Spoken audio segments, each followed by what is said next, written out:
मेरा कैमरा सभी, बराबर है। हाँ जी, सभी मित्रों को, सहेलियों, दोस्तों को, सभी को बहुत बहुत वेलकम। और आज 14 अगस्त हो गई है, सोमवार का दिन है।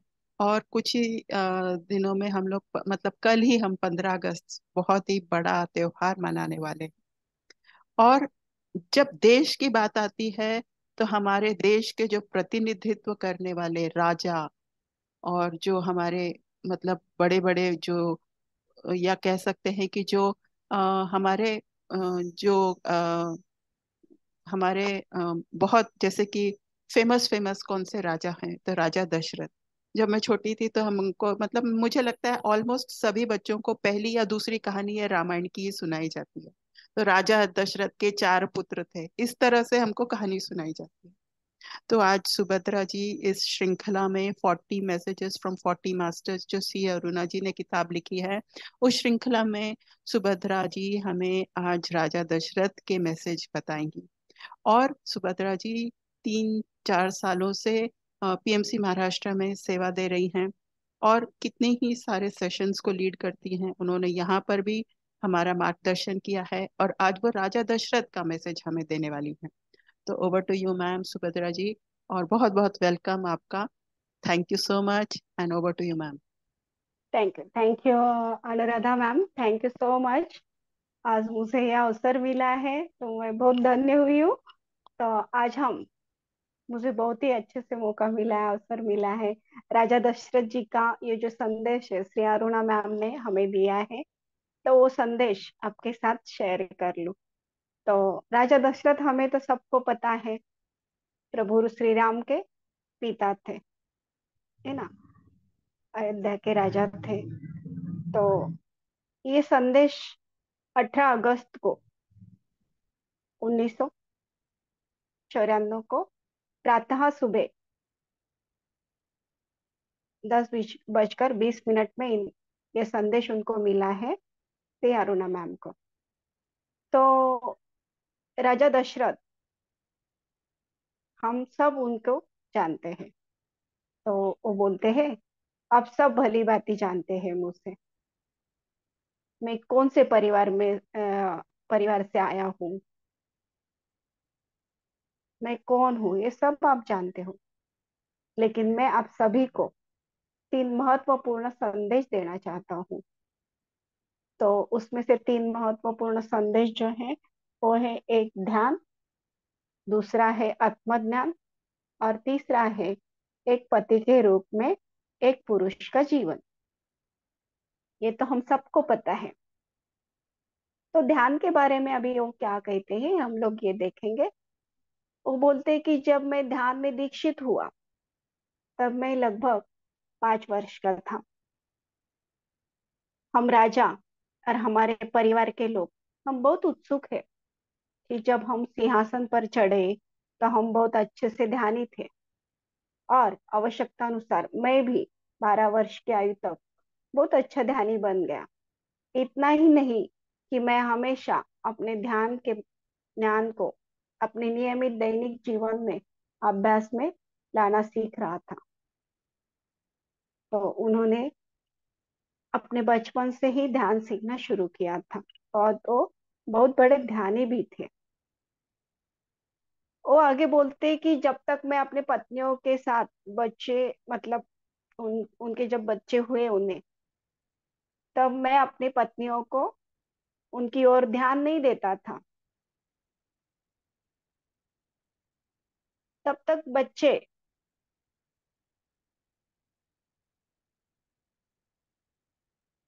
बच्चे पैदा करने के लिए स्वाभाविक नहीं था।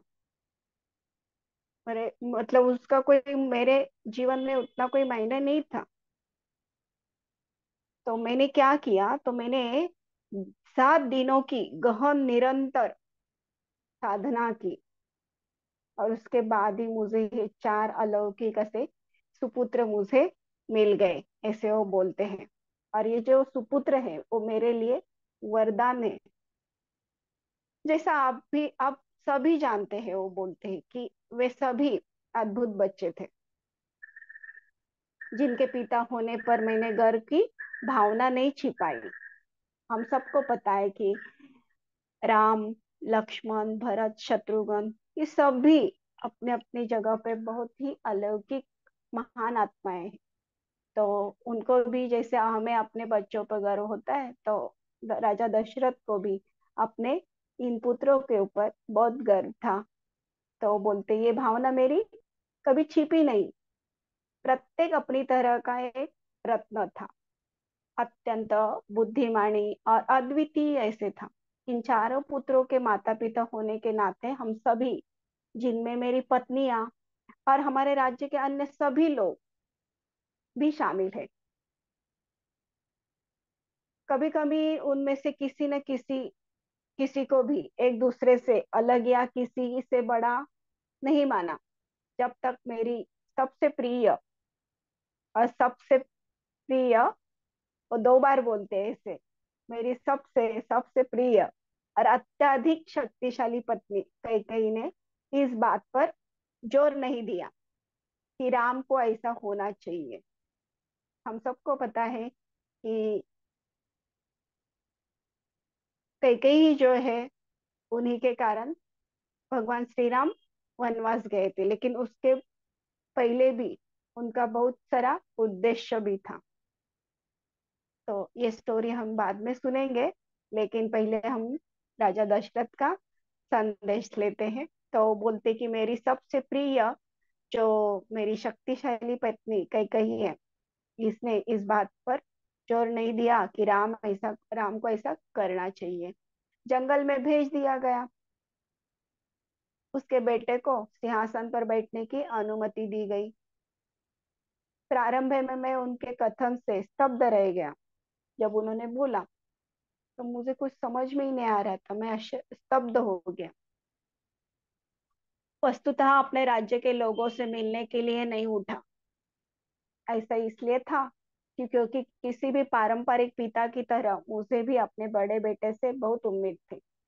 हर एक पिता को अपने बड़े बेटे के लिए बहुत उम्मीद रहती है, वो ये करेगा वो करेगा, हर पिता यही सोचता है। तो वैसे राजा दशरथ भी अपने बड़े बेटे के लिए यही सोच रहे थे, बहुत उम्मीदें थी उनके उनको। तो वो बोलते हैं कि मैं उनके स्थान पर किसी अन्य व्यक्ति के बारे में सोच ही नहीं सकता था। तो उन्होंने अपने मन में सोच लिया था कि मेरे बाद मैं राम को ही राज्य दे दूंगा, राजा बना दूंगा। तो सारी समस्या यही थी, और क्या। वो बोलते हैं आपको नहीं लगता कि दशरथ एक महान ध्यानी एक मूर्खता के कारण के वश, वो खुद को ही बोल रहे हैं कि मूर्खता पूर्ण मृत्यु मुझे आई। तो आपको भी ऐसा लगता है क्या? उन्होंने सोचा नहीं था। तो आगे वो बोलते कि आत्मज्ञान, दशरथ के रूप में मैं प्रबुद्ध नहीं था। हाँ, यह सही है। यदि आपने ऐसा नहीं सोचा तो इसका मतलब है कि आपके पास कोई समझ नहीं है, कोई आत्मज्ञान नहीं है, और कैसे जीना है इसका कोई ज्ञान नहीं है। अब मैं तुम्हें बताऊंगा कि मैं असफल क्यों हुआ। अभी वो हमें उनकी असफलता का कारण बता रहे हैं। क्या आप सभी जानते हैं कि उन दिनों हमारे राज्य के बहुत करीब कई महान गुरु थे, जिन्हें मूर्ख लोग और राक्षस लगातार परेशान करते रहते थे। इन लोगों की सुरक्षता की जरूरत थी, जबकि मैं लोगों की देखभाल कर सकता था। राम को भी कुछ दिनों के लिए जंगल में जाना था। लोगों को या राक्षसों को, ऋषियों को वो परेशान करते थे, और उनको देखना था। इन लोगों से ऋषियों को बचाओ, उनके कल्याण की देखभाल करो और वापस आकर लोगों पर शासन करो। राम को भी यही करना था, और राम के अनुपस्थिति में मुझे राज्य की देखभाल करनी थी। न तो मुझे राज्य अच्छा लगता था, और न ही मैंने राम को राज्य चलाना और ऋषियों को देखभाल करना, दोनों ही कार्य करने दिए। यहाँ एक प्रसिद्ध राजा का बुरा और अवांछित लक्षण नहीं है। जिसने अंततः अपना कार्य पूरा किए बिना ही खुद को मरने दिया।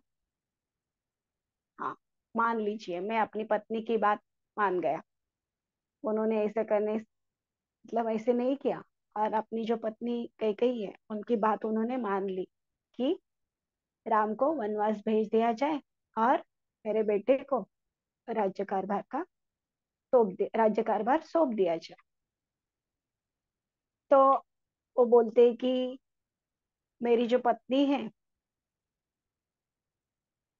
उन्होंने बोला कि जंगल में भेजना चाहिए राम को, और राज्य के प्रशासन में भरत की मदद लेनी चाहिए थी। क्या ये एक अच्छा विकल्प नहीं था?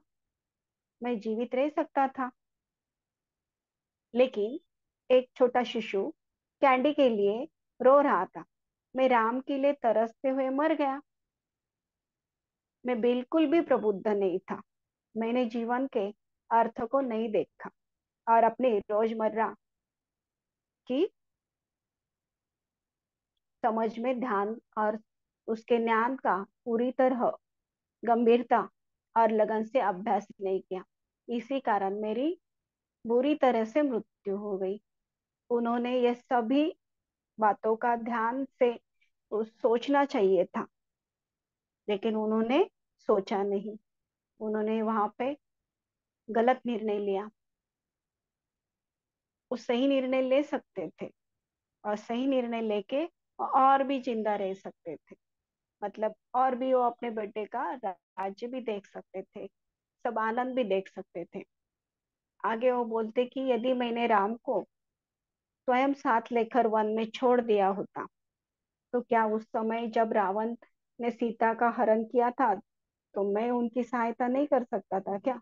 कर सकता था। लेकिन राम को वन भेजना वन भेजना होगा, ये शब्द सुनने के बाद मैंने एक पल भी ये नहीं सोचा कि मैं अभी कुछ अलग कर सकता हूँ। ये सोचा ही नहीं मैंने। और मैं आपके अभी सभी पाठकों को गंभीरता से ये बताना चाहूंगा कि जीवन जीना और विभिन्न सबक सीखना है। हम यहाँ किसी और की वजह से नहीं आए हैं, बल्कि विकास और प्रगति के लिए आए हैं। अतः किसी के प्रति गहरी लगन और प्रेम रखना वांछनीय नहीं है। कितना बड़ा संदेश हमें यहाँ से मिलता है। हम अपनी सीख के लिए आए हैं, हम कुछ उद्देश्य लेकर यहाँ पे आए हैं। जब हम जन्म लेते हैं, अपने मार्गदर्शक से हम लोग सलाह मसलत करके हम चूज करते हैं। तो ये बहुत बड़ी बात उन्होंने हमें यहाँ पे सिखाई है। हम अपनी प्रगति के लिए आते हैं, हम अपने विकास के लिए आते हैं। आगे वो बोलते कि क्योंकि उनकी अत्यधिक मात्रा में उमड़ने वाली भावनाएं आपके और आपके आसपास के अन्य व्यक्तियों के लिए बेकार है। हमें हमेशा भावना में रहकर काम नहीं करना चाहिए। पूरी भावना डालने के लिए अधिक स्पष्ट रूप से जियो, और केवल अपने लिए जियो। इस जीवन में अपना सिद्धांत बनने दे। मेरे जीवन के इतिहास से सीखो कि यद्यपि जीने के बहुत सारे कारण हैं, फिर भी यह कितना तुच्छ है। राम के वन जाने पर मेरी अनावश्यक चिंता के कारण मेरा पूरा अवतार व्यर्थ हो गया। तो ये भी सोच सकते थे कि ठीक है, एक लड़का यहाँ पे रहेगा, एक लड़का यहाँ पे। थोड़ा सा उन्होंने ये भी डिसीजन लिया होता, तो वो अपने बेटे को भी देख सकते थे आनंद में, और यहाँ पे राज्य भी चल सकता था। लेकिन उन्होंने उस चिंता की वश उनका मन ज्यादातर प्रभु श्री रामचंद्र जी में था। तो उन्होंने वो बोलते हैं कि अनावश्यक चिंता के कारण मेरा वो जन्म व्यर्थ गया। यदि आप सभी बुद्धिमान हैं और मेरे जैसे नहीं है, तो हमेशा याद रखें कि यह आपका जीवन है, और आप अकेले ही अपने जीवन का आधार है। क्योंकि यदि आप जीवित रहते हुए अपने सबक नहीं सीखते, तो आप कई महत्वपूर्ण सबक चूक जाएंगे। और एक बार जब आप मर जाते हैं, तो मृत्यु के बाद जीवन की प्रगति स्पष्ट हो जाती है। फिर भी यह एक बहुत बहुत लंबी और समय लेने वाली प्रक्रिया है। 70 साल के एक जीवन काल में आप जो सबक सीख सकते हैं उसे सूक्ष्म दुनिया में सीखने में आपको लगभग 2 गुना समय लगता है। इसीलिए सभी, मतलब हमें जो हमारे जो साधु संत है, महान आत्मा है, तो ऐसे बोला जाता है कि वो भी ये धरती पे जन्म लेना चाहते हैं। धरती पे हमारी सोल इवोल्यूशन जल्दी होती है। स्पिरिट वर्ल्ड से 2 गुना हमारे यहाँ पे जल्दी सोल इवोल्यूशन होता है। तो दोस्तों, ध्यान करना सीखे और समय समय पर अपनी नकारात्मक जो सोच है, भावनाएं हैं, उसे ठीक करते रहे। अपने अंतर्दृष्टि को अपना स्वामी बनाओ और ध्यान करो। अपने सभी दोषों को और प्रगति के बारे में सीखो। प्रगति उतनी ही सरल है और आसान आदत है जितनी कि दोस्तों को मुस्कुराहट के साथ शुभकामनाएं देना। भले ही तब तक अपने कभी किसी का अभिवादन नहीं किया हो। दूसरा एक उदाहरण है, हर सुबह और काम पर जाने से पहले अपने घर के लोगों को अभिवादन करना। जब आप काम से घर आए तो बच्चों को हेलो कहो। अपने पत्नी से उसकी पसंद की डिश पूछे और उसे तैयार करने वो डिश तैयार करने में उसकी मदद करे।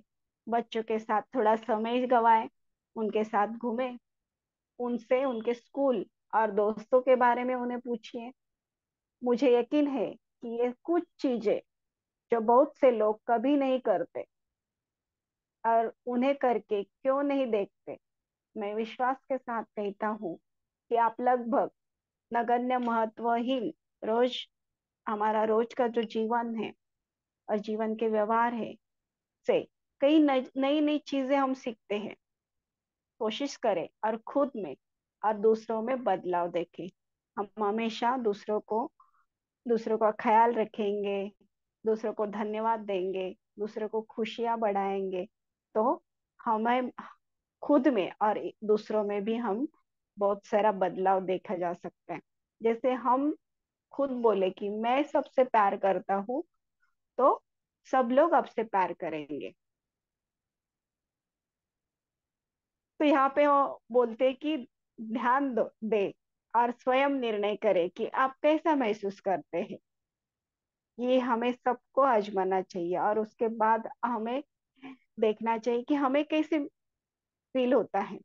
कुछ विवरण है जो आपकी समझ और जागरूकता बढ़ाने में मदद करेंगे। दूसरों और स्वयं के बारे में समझ और जागरूकता के इस पहलू को मैं आत्मज्ञान कहता हूँ। तो अपने आपको प्रबुद्ध करने में आपके पास दशरथ और उनकी गलतियों का एक एक उदाहरण है। और रोजमर्रा की जो जिंदगी है पर कुछ सरल नोट्स है। खैर, अब सबसे महत्वपूर्ण पहलू पर आते हैं। तो यहाँ पे वो बताते कि एक पति के रूप में एक पुरुष का जीवन सबसे पहले, मैं आपको बताऊंगा कि एक पुरुष या महिला होना पृथ्वी पर तब तक महत्वहीन है जब तक आप उस भूमिका का महत्व नहीं सीखते जो आप निभा रहे हैं। दोनों ही वैसे बोला जाए तो दोनों ही महत्वपूर्ण है। यदि आप पुरुष हैं तो एक सामाजिक प्राणी के रूप में आपको कई भूमिकाएं निभानी है। जैसे एक पुरुष है तो वो किसी का पिता होता है, किसी का काका होता है, किसी का बेटा होता है। और जैसे एक स्त्री है तो उसकी भी अलग अलग भूमिकाएं होती है। उपरोक्त भूमिकाओं में सर्वोच्चता या आधिपत्य का प्रश्न है कोई नहीं, मैं कहूंगा। लेकिन हाँ, एक पिता और पति के रूप में एक आदमी को कई सारी चुनौतियों का सामना करना पड़ता है। और मैं यहाँ इस बात पर दृढ़ता से विश्वास करता हूँ कि एक आदमी को बहुत काम करना पड़ता है। जैसे एक पिता और एक पति के नियम बहुत चुनौतीपूर्ण होते हैं, क्योंकि वे अलग अलग भूमिकाएं में हो रहते हैं, जिन पर परिवार की पूरी नींव टिकी होती है। पहले क्या है कि पुरुष प्रधान संस्कृति थी। जब तक आप एक पिता है और एक आत्मविश्वासी नहीं है, तब तक आप अपनी पत्नी और बच्चों के जीवन में आत्मविश्वास और सफलता के बीच नहीं बो सकते। जबकि मैं कहूंगा कि बच्चे परिवार का बगीचा है और गृहिणी उसकी मुख्य माली है। बगीचा तभी खिलता है और फल देता है जब घर एक मनोवैज्ञानिक या मानसिक तौर पर आध्यात्मिक रूप से स्वस्थ हो। और एक पोषित परिवार का अस्तित्व केवल उस समझ और प्यार के बंधन से होता है। घर और परिवार, ये सभी एक दूसरे में के साथ अटूट संबंध रहता है। तो वो संबंध बढ़ाने के लिए हमें हमेशा एक दूसरे में प्यार होना चाहिए। जो एक गृहिणी को अपने पति से जो प्यार है, वो अपने पति से मिलता है। जब तक आप है, तब तक वो प्यार आपको मिलता ही रहेगा।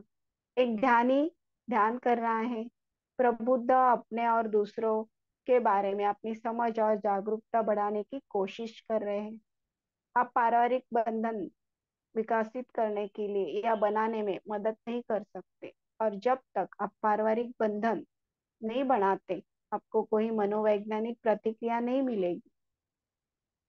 बिना किसी मनोवैज्ञानिक प्रतिक्रिया के आप किसी भी चीज से, किसी से भी, यहाँ तक स्वयं से भी प्रेम नहीं कर सकते। तो हमें हमेशा खुद पर प्यार करना चाहिए। ऐसी परिस्थितियों में आपको लगता है जीवन का कोई अर्थ नहीं है। जीवन सार्थक अक्षर से भरा है। लेकिन ध्यान करने और प्रबुद्ध होने के बाद ही आप जीवन का असली सार सीखते हैं।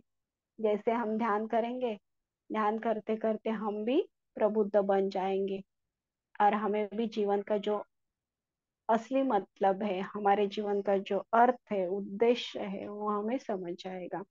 तो आगे वो बोलते हैं कि ईमानदारी से कहूँ कहूँ तो ध्यान अपने आप में बेकार है, इसका स्पष्ट संकेत मेरा अपना जीवन है। इसलिए स्वस्थ, समृद्ध और आध्यात्मिक जीवन के लिए ध्यान के साथ साथ खुद को प्रबुद्ध करने का प्रयास करें। जहाँ कोई क्या करे या क्या न करे मौजूद नहीं है। सच्चे प्रयास से एक प्रबुद्ध गुरु बनना एक बहुत ही आसान और आनंददायक जीवन महत्वाकांक्षा बन जाती है। इसलिए पाठक प्रबुद्ध बनने के लिए महत्वाकांक्षी हो जाते हैं। बस इतना ही मुझे आपको कहना है। आप ध्यान करो। अलविदा। बहुत बहुत धन्यवाद। Thank you masters. Thank you. बहुत ही बढ़िया हमें उन्होंने सीख दी है। ध्यान करना चाहिए और ध्यान से हमें अधिक ज्ञान ग्रहण करना चाहिए। ज्ञान से हम प्रबुद्ध बन जाएंगे और हमारी उस सोच भी और प्रबुद्ध हो जाएगी। बहुत तो बढ़िया हम ये मैम। बहुत ही अच्छा मैसेज आपने, और बहुत आहिस्ता से आपका एक स्टाइल है बोलने का, जिससे कि बहुत अच्छे से वो कहानी आ जाती है समझ में। तो मैम, जैसे आपने कहा या दशरथ जी ने कहा, हम भी 5 मिनट यहाँ पर अ, ध्यान करेंगे। तो सभी मास्टर्स, सभी लोग, बहुत वेलकम है आपका। आप आंखें बंद कर लें, बिल्कुल आहिस्ता से आंखें बंद कर लें, और दशरथ जी का जो ये मैसेज है, संदेश है, उस पर ध्यान करेंगे। उससे हमें क्या सीख मिली। आंखें बंद और सांस पे ध्यान।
धीरे धीरे हम इस छोटे से ध्यान से बाहर आएंगे। हाथ पैरों की उंगलियों को हिलाते हुए हथेलियों को आंखों पे रखें।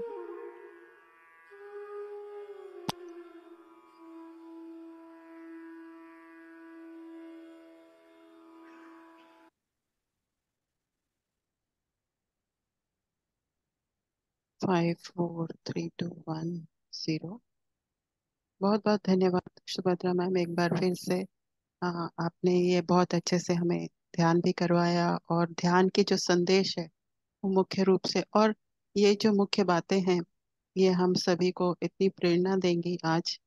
अ, और बाकी सब मास्टर्स, बाकी फ्रेंड्स जो जुड़े हैं आज, कुछ कहना चाहें या अपने मन कोई प्रश्न आपसे करना चाहें, तो प्लीज वेलकम है आपका। आज वैसे पद्मा जी का तो मौन होता है, लेकिन शायद बाकी लोग कुछ पूछना चाहेंगे या बताना चाहेंगे, ऐड भी कर सकते हैं।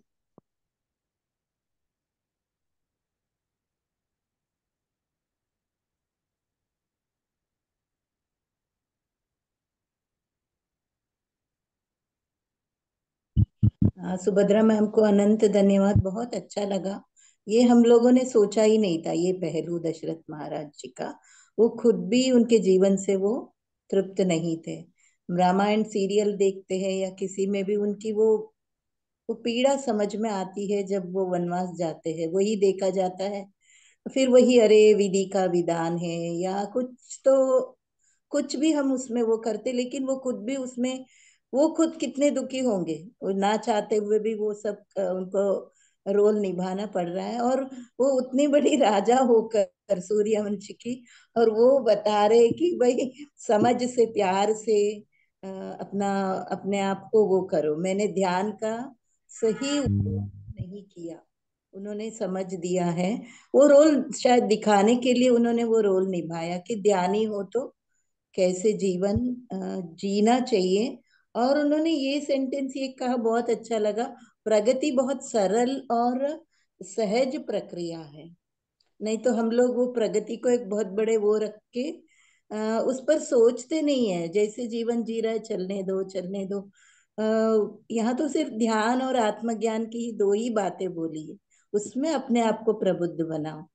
अ, हम उसी रास्ते पे चल रहे तो उस पर और ज्यादा मनन कर सकते, लेकिन इतनी सरलता से उन्होंने बोला। परिवार एक बगीचा है, बच्चे बगीचा है, और गृह स्वामिनी उसकी मालिक है। इतना बोलना वो डेथ होने के बाद भी उतना बोलना आसान नहीं है, उसके लिए कितना अपने आप को हम्बल करना पड़ता है।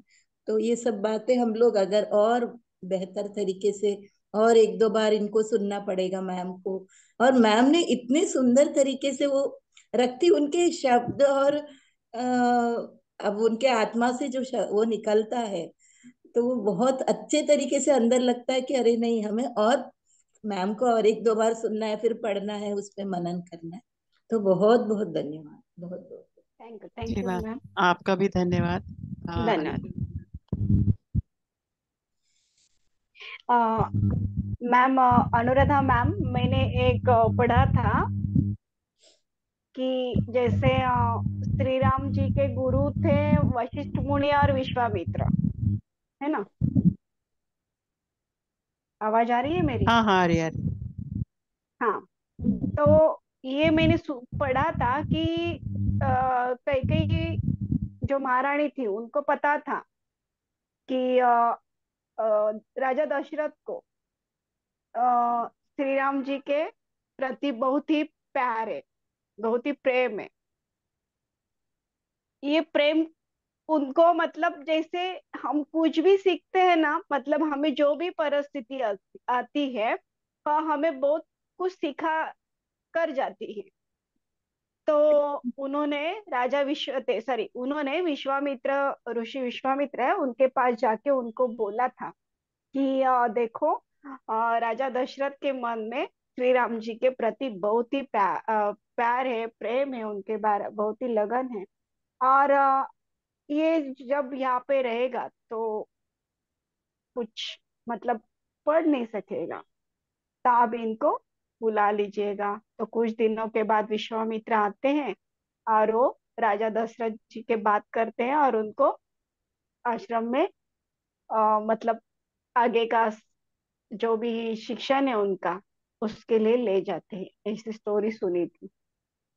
जी मैम, जी मैम, ये भी है कि मतलब जो ये चार जो प्रिंस थे, राजकुमार थे, इन्होंने ऋषि विश्वामित्र के यहाँ के जाके पढ़ाई की थी। हम्म, और जी मैम, बहुत अच्छा। और कोई कुछ कहना चाहे तो थैंक यू फॉर शेयरिंग, क्योंकि ऐसी ऐसी छोटी छोटी कहानियों से हमें वो उस चरित्र का, और अब वो क्या कह रहे हैं और कितने अच्छे से उन्होंने लिखा आखिरी वाली लाइन की, देखिए आप भी ध्यान करें।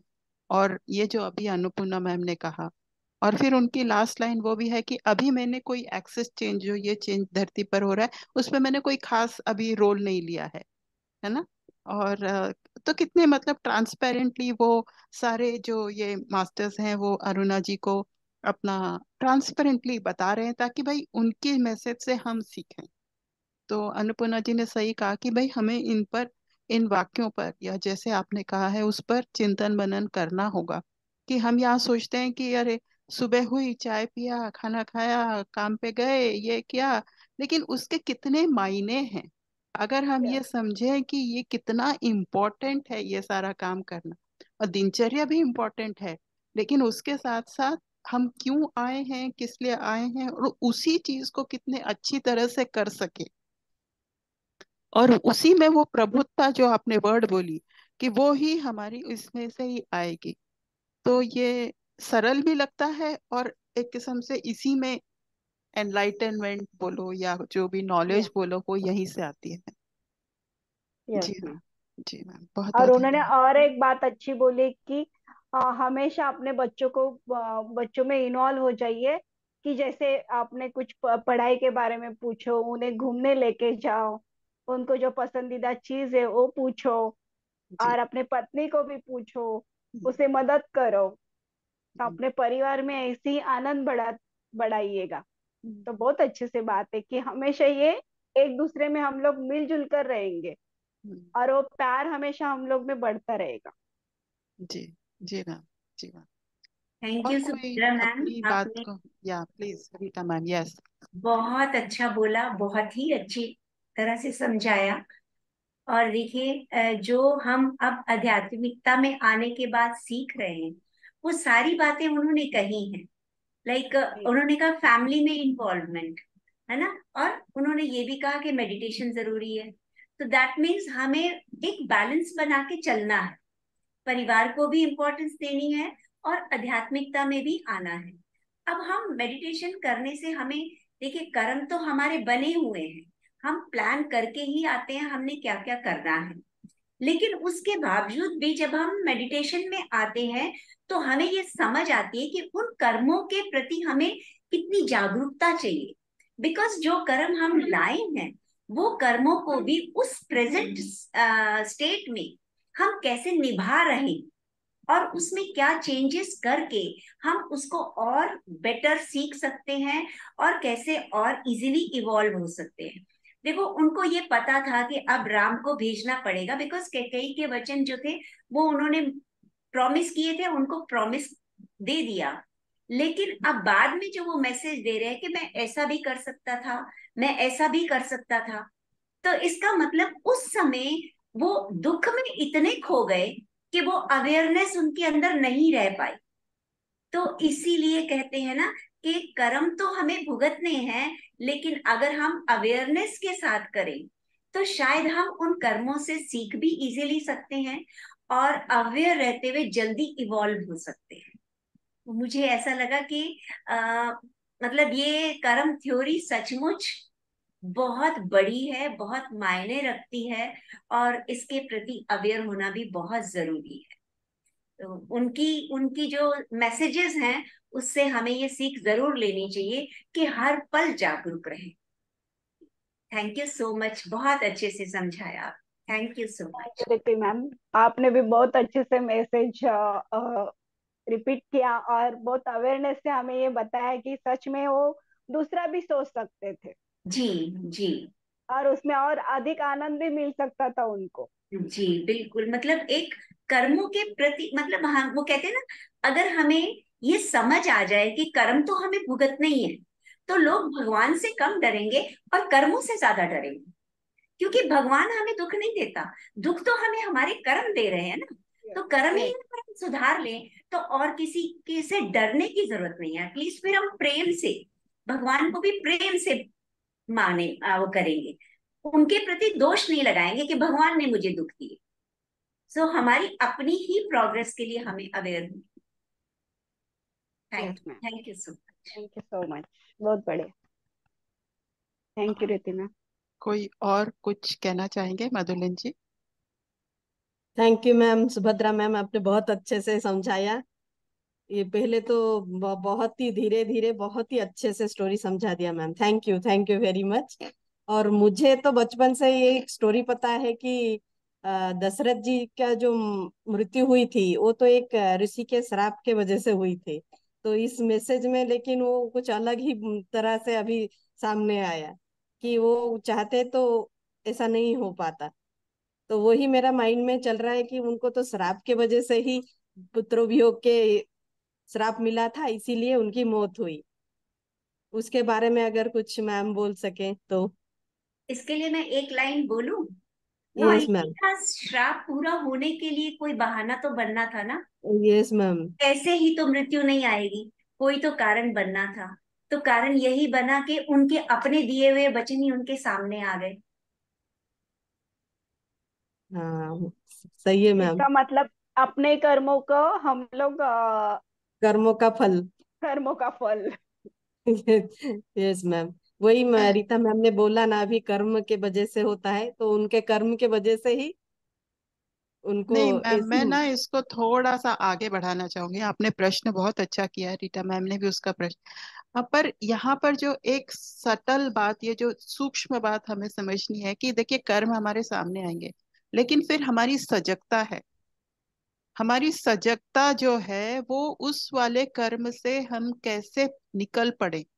तो अगर श्राप भी है, उनको उनने वचन भी उसका निभाए, लेकिन फिर वो अपने मतलब जैसे कि फेस द कर्म, मतलब कहने का अर्थ है कि अगर हम सजगता से अपने दुष्कर्मों को, जैसे हम अपने जो अच्छे कर्म होते हैं उनको कितने अच्छे से जीते हैं, तो दुष्कर्म को भी अगर हम फेस कर पाए तो फिर वो आगे की जीवन जीते हैं। और जो उन्होंने एक लाइन बोली है ना, जो सुभद्रा, तो फिर मेरा वो जीवन व्यर्थ नहीं होता यस। है ना। तो जो हमारे दुष्कर्म आते हैं, जो चैलेंज आता है, उसको हम पूरी तरह एक किस्म से निभाते हैं और उससे मतलब हार नहीं मान लेते, या उसमें छोड़ नहीं देते, हाथ पैरों को ना छोड़ दे, सजगता ना छोड़ दें। तो मुझे इस कहानी में से ये लगा, ठीक है वो श्राप है और कहानी है और ये है, पर अंततः जो है हमारी सजगता काम आएगी, चाहे हम इस लोक में हो, चाहे मतलब वो जो बोल रहे हैं सूक्ष्म लोक। तो मुझे ये यस बताना मैम। था। बहुत ही बराबर है। थैंक यू अनुराधा तो मैम, थैंक बहुत यू मैम। अच्छा बताया आपने, जी बहुत जी अच्छा बताया। जी। तो चाहे तो वो अपने जीवन में आनंद ही मिला, आनंद से भी रह सकते थे और अपने पुत्रों को भी पा सकते थे। और उनका जो जन्म है वो मतलब ऐसी मृत्यु नहीं होती थी उनको, मतलब जैसे बच्चों में तड़प तड़प कर उनकी मृत्यु हुई, उनके यहाँ से तो ऐसी नहीं होती थी। उन्होंने भी बोला मेरा ये जीवन व्यर्थ नहीं होता था, मेरा ये अवतार व्यर्थ नहीं होता था। तो हमें सजगता से रहना ही चाहिए। Thank you thank you. Ma'am. Thank you. Thank you ma'am, बहुत बहुत धन्यवाद आपका। और फिर सभी अगले सत्र में मिलेंगे। सुभद्रा जी बहुत बहुत धन्यवाद, सभी मास्टर्स जो जुड़े हैं सभी उन को सभी का थैंक्स। धन्यवाद। Thank you so much. Thank you so thank you much. So much. धन्यवाद थैंक यू। सभी। Thank you all. Thank you all.